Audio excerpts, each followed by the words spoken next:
We're three producers. I'm Lauren. I'm Rachel. I'm Kellen. We're listening to some pitches today. We're hoping to find a good plot for a movie. Probably won't. These people seem kind of out there. Pretty weird. It's not gonna work well. No way.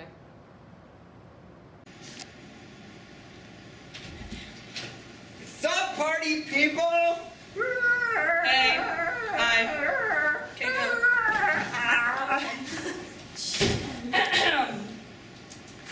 My name is Michelle. This is Marcus. Prepare to have your minds blown. Below. Now, I know you thought you were showing up here to hear some movie pitches, but no, you are about to open up your mind to the greatest achievement in cinematic history. Okay? We present to you. Animal Farm. Hear me out. We're bringing this all the way back to the 1917 Russian Revolution. Yes. Why? Because people love history. Yes. And we thought, where could we go? Where could we go? There's so many countries we could go to. We could go to China. America? Are you American? Yes. Okay. But no, we thought Russia. Now, why Russia? I get what you're thinking. Okay. Why Russia? All right. One reason. Young Stalin. Why young Stalin? Because he's hot. Actions aside, people. He's hot. So like I said, our idea is that it starts in 1917, okay? The people are hungry. Starving. Famine. Famished. Okay? The royal family is oppressing their citizens, Oh, yeah. okay? Hard. And then this old fat guy comes along, okay? Huge. And he's like, hey, I have an idea to make it better. Do you know what that idea is though? Communism! You are hungry. You are starving. You are famished. But I'm going to fix all of that because I propose communism, where everyone will put in a fair and equal amount of work, and everyone will be happy all the time. I approve this message. Okay? But then this guy Napoleon comes along, and he's really corrupt, okay? Like really corrupt. Like you? What? Yeah. Yeah?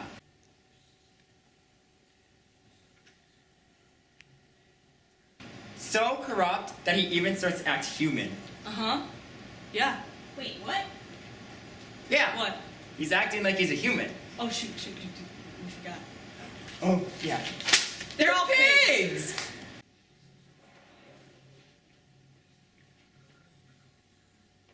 Bacon. We're not producing a movie about pigs. It's terrible. Were you shocked about the animal part? Yes. We're Where- not going to produce a movie about pigs. Well, what were you thinking when they suggested the name Animal Farm and then you later figured out that they were animals? I thought it was something allegorical. I didn't know we literally were going to have pigs. Okay, now you're lucky here because we have another idea. Back it up. Oh my god. A mess. I'm so sorry. Okay, our next idea. The crucible. Now, I know that we are close to Halloween here, 6 months, something like that. Very close to Halloween here. So we're taking a witch take on this next movie, okay? Bringing it back again, a little piece of history, a little chunk. Salem witch trials, yes? Yes. Red Scare. So we're going to parallel this baby, Salem witch trials, Red Scare. It's the same business, and that's what we want the people to see here. Huh? We're gonna vary, okay? We're gonna compare the religion versus the common sense. Because this movie, let me tell you, this movie's gonna be a little frustrating in the beginning, okay? We're gonna have these people, okay, these girls. They're gonna be dancing. I think we should just show him. I think we should just show him. Yeah, all right. Look over here, Right, guys. Look okay. over here.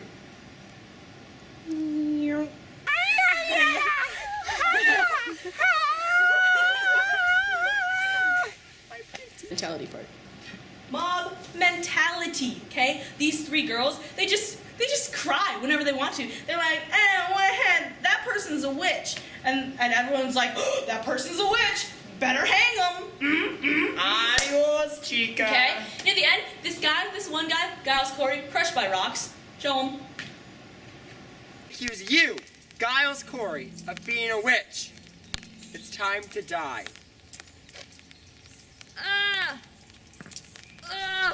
Talk about rock hard abs, am I right? More weight. More weight? You heard her, boys. Bring it on. See ya later, Giles. Oh, what do you think of the Crucible? I think it's stupid. Why? They focus so much on the communism aspect. Like, sure, the Red Scare was a big deal, but not anymore. I have to say, I am a little bit disappointed that they didn't choose it. But whatever, because we have another one. Yep. Marcus, Bang. take the lead on this one.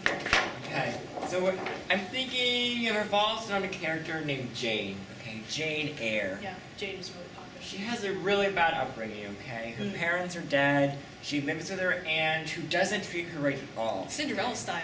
Right. So, eventually she moves into an all-girls school for the poor, okay? Yeah. And she eventually graduates and becomes a teacher, a tutor for Better this in young that girl. life. She's like, I want more though. I want more. So she goes and she becomes a nanny-like figure in this guy's house, okay? Yeah. To his daughter. This guy we can name, What city is this again? where are we? Anybody? Rochester?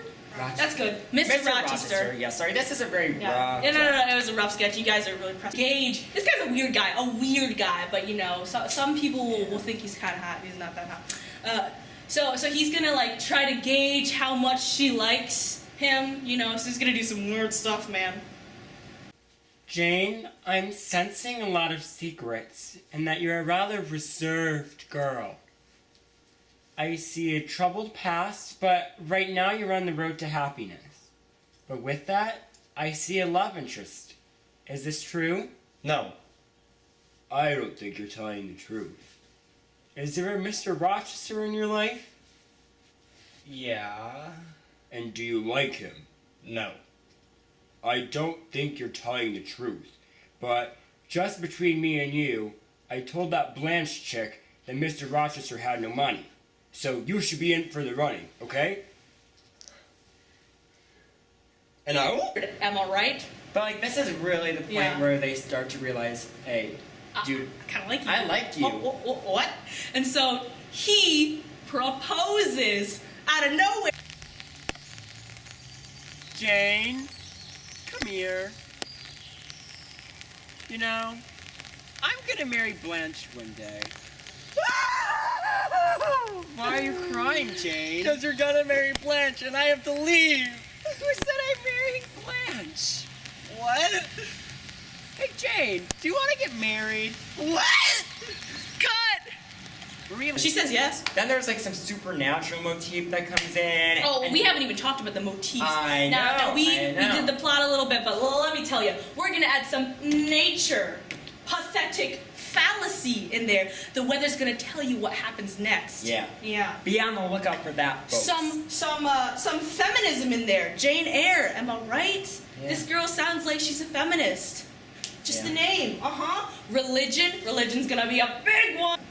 At a certain point in the story, he'll just stop calling her Jane, okay? Yeah. He's gonna switch back and forth. I'm thinking Janet. I really like this picture, brought on the internet. I'm thinking Janet. I love Janet. And we're gonna bring a little bit of supernatural in there, just a little bit. Go on the Cinderella thing. Yeah, she's gonna be called an elf a few times by Mr. Rochester. Just because it's my favorite Christmas movie. That was not good. What parts didn't you like? It's just not a realistic story. Nobody's gonna want to see that. No one wants to see which part of it. What's the unrealistic parts? That whole Rochester guy. He's weird. Well, we're gonna put it past this. And I really think where the issue's coming in is that we're just not seeing eye to eye on the different focus of the novels.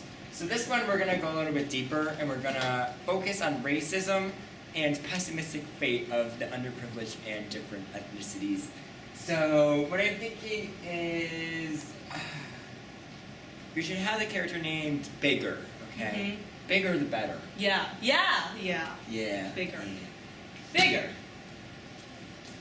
And what I'm thinking is that we should start the novel off with kind of like parallel structures, okay? Uh-huh. So we'll have this one line, okay? Bam. We have this line. And this line, okay, represents rat. Okay. Yeah. A rat, okay? Then we have another line, a parallel line, okay? And this parallel line, bam, parallel, that's actually bigger. Right.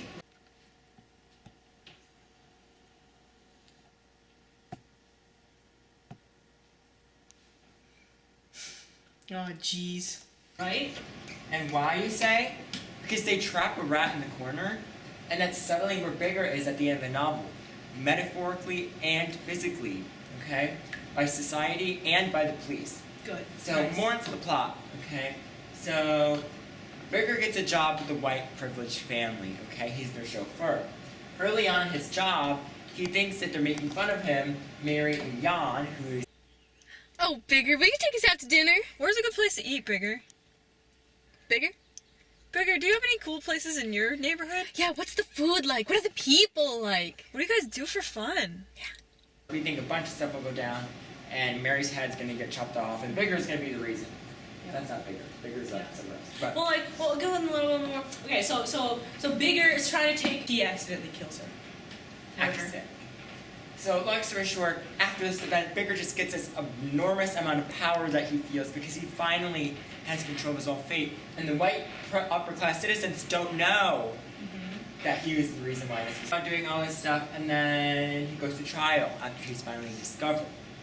Okay? And while he's doing this, he feels he's kind of lost all hope in society, and we're thinking of bringing in some other symbols like religion, and how the underprivileged use religion as like a false hope almost. Oh yeah. And after Bigger gets discovered, he meets this guy named Max, who's going to be his lawyer that Jan provided. But for once, Bigger feels a connection to a white citizen, who is Max, we think is making him a Jewish member of the community, so like minority. So Bigger kind of vibes with him, and they end up building a great relationship. And Bigger's like, I don't want to die, I want to live.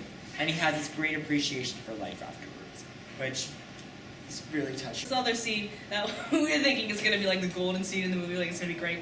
So, you see, Bigger's gonna walk into the movie theater near the beginning of the movie. I've waited all week to see this movie.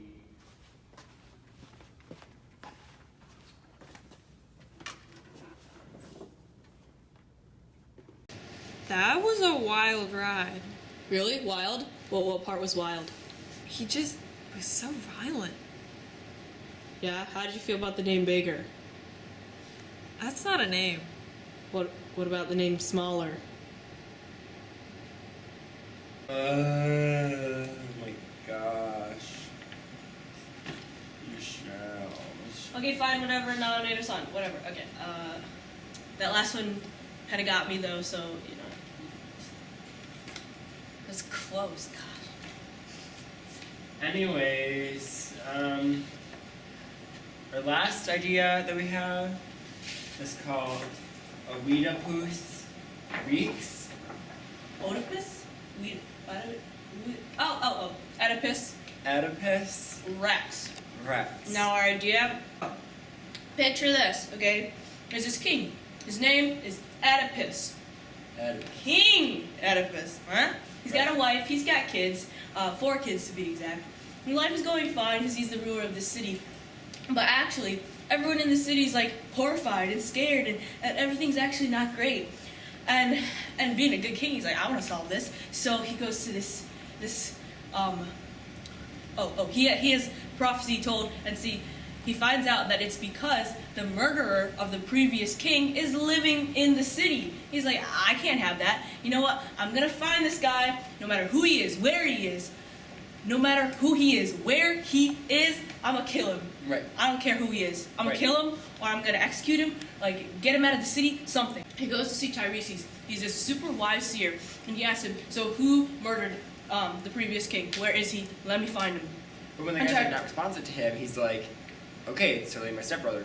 Yeah, Because right, there's like right. a ton of conflict to this story. Yeah. So Tiresias and Oedipus, they're just going at it. They're just angry at each other because Oedipus wants to find out, and Tiresias is like, "This is for your own good. I'm not telling you." And this is a huge thing here about sight, psychological versus sight, physical. So Oedipus has the physical sight, and Tiresias, oh, I forgot, he is blind, but he's got the psychological sight. He sees what's coming, and so Oedipus leaves there all upset, and his wife, Jocasta, is like, "What's the matter here, honey?" And he's like, I'm trying to solve this murder." He's like, "Oh, well, it was my husband, previous king. I can tell you everything I know." And so she starts explaining it, and Oedipus is like, "Wait, this sounds really familiar." Jocasta, for the happiness of our people, I am investigating the murder of my predecessor, your late husband, Laios. Tell me everything you know. It happened where 3 roads meet. He sat in his chariot, surrounded by his guards. They were all slaughtered. That sounds really familiar.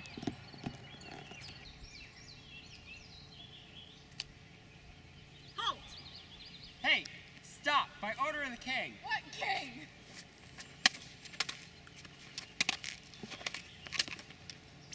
Hey, wait a second. Stop. You look really familiar. Do I know you from anywhere? No. So yeah, Oedipus is getting into his own past, and basically he knows that he grew up with a king and queen from a different city, and when he got older, he found out that he was prophesized to kill his dad and have kids with his mother. So he's like, "I can't stay here, this terrible thing's gonna happen." So he flees, and he's leaving the city, and he's killing everyone on the way, and then he comes upon this city, and so after Oedipus is done talking, Jocasta's like, "Well, you're not the only one who's heard false prophecies. My husband, the one that was murdered, he had a prophecy that his son would kill him. But that obviously didn't happen because 1, he was killed by highwaymen, and 2, we had a son, but we killed him by binding his feet together." Well, How could I leave him here to die? I can't.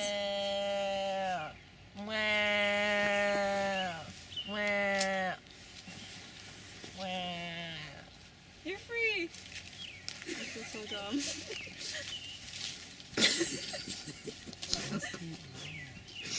And this other messenger guy comes in, and he's like, "Hey, Oedipus, guess what? Your father, the one from the other city, he's dead." And he's like, This should be great. Now the prophecy can't come true because my father's dead, and he died of natural causes, and I didn't do it." And then the messenger's like, "Hey, I know you because I knew you since you were a baby. I actually cut the thing between your legs. That's why your name is Oedipus. You've got all wonky ankles, right?" And by that point, Jocasta knows. She's like, this is my freaking son, and I have children with him. So she goes and she kills herself. And once Oedipus realizes it, he stabs his eyes out, and it's all bloody and gross. And that's kind of the ending. It's ridiculous. What part of it's ridiculous? He married his mother. Mm-hmm. It's pretty weird. What, you think people won't like that? No. Maybe in Alabama. Okay, well, this was our last idea, so whatever. I don't have anything else, Marcus. We had that one really stupid No. idea. Oh my god. Okay, we workshopped this for 2 seconds. It's called White Sargasso Sea. That was a nice swim. Hey, where are my pennies?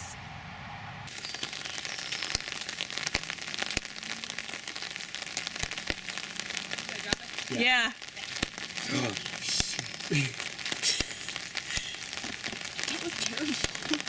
Perfect! Yes! I like it. That is good.